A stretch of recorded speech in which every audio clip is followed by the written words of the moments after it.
They said he was just a donor, but his blood changed people. For months, the blood bank had been struggling. Not a drop of blood could be sold. As if by some miracle, a mysterious donor arrived at the last moment, allowing the hospital to barely stay afloat.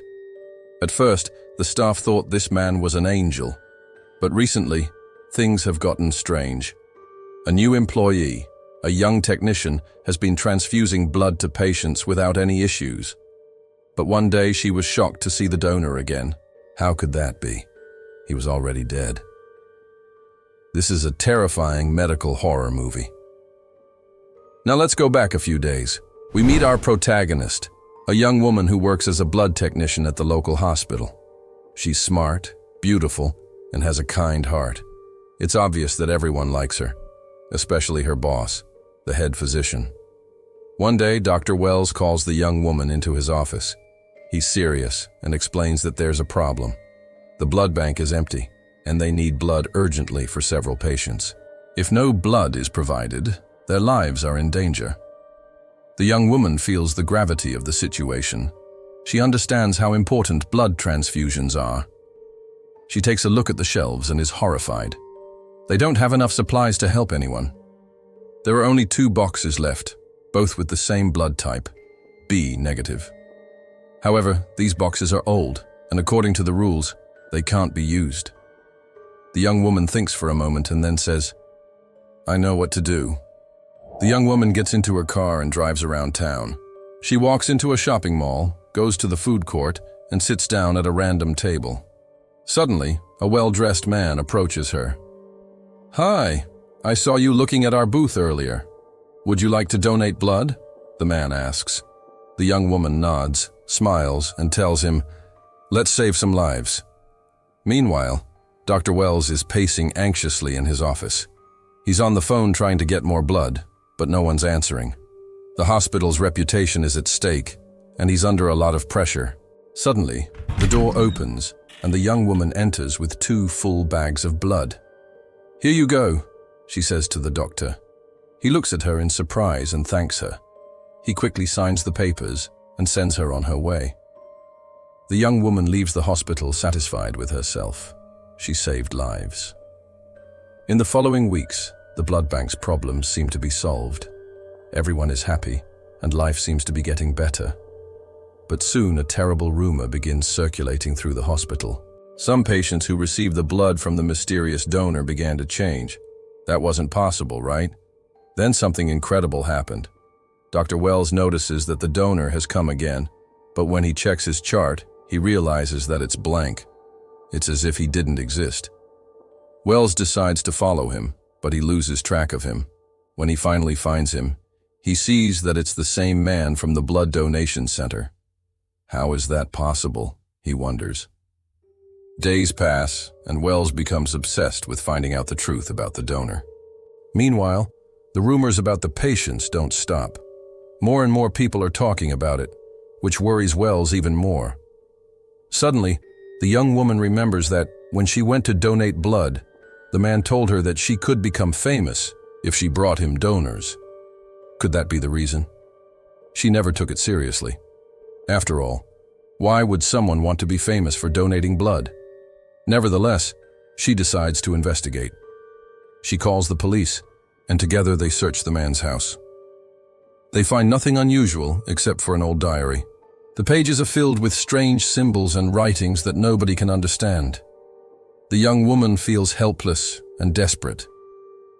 How could this have happened? Why is the donor doing this?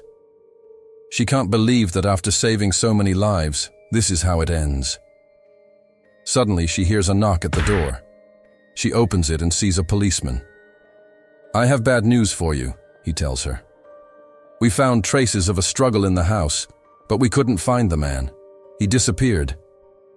The young woman is scared. What if he's coming for her? Coming for E now? From that moment on, she can't sleep peacefully anymore. She's always on edge, waiting for the worst to happen. One day she notices that she's having strange dreams. She sees a dark figure approaching her, but when she wakes up, she can't remember what it was. She shakes off the feeling and tries to focus on her work, but it doesn't work. She's constantly tired and weak. Is it possible that the donor is affecting her somehow? She decides to visit Dr. Wells. He listens attentively and orders some tests to rule out the worst.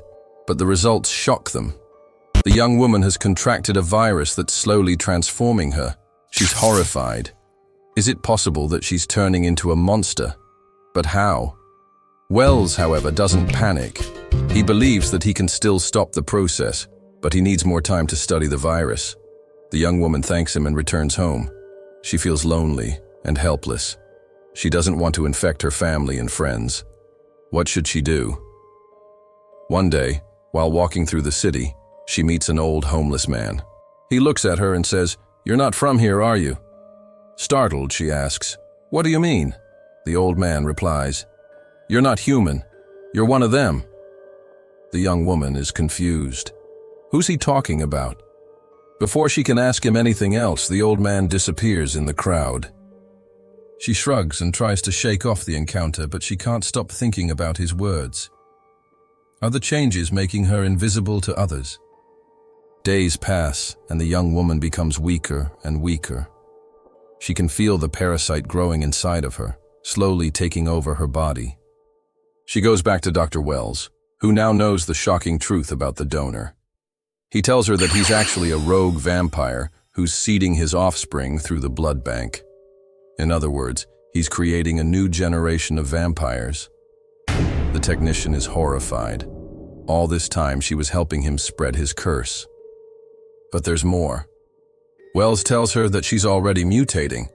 The virus has entered her bloodstream and is changing her. Soon she'll start showing signs of vampirism. The young woman is terrified. She didn't want any of this. She just wanted to help people. But now it's too late.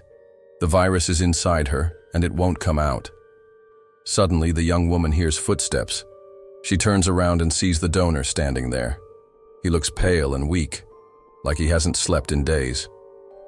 He walks towards her and whispers, "It's time to finish what we started." The young woman screams and hides behind Dr. Wells.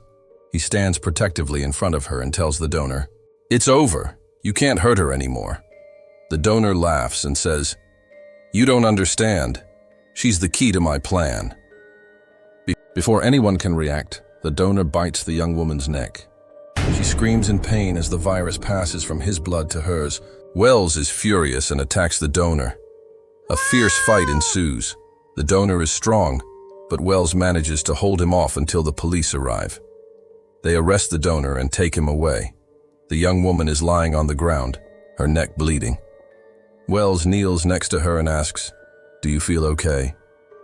She looks at him, her eyes glowing red. "I feel great," she says with a smile. The virus has fully entered her system, and she's now a vampire. Wells is horrified. Everything he tried to do failed. The parasite won. As the sun rises, the young woman, now a vampire, disappears into the darkness. Wells is left alone, defeated.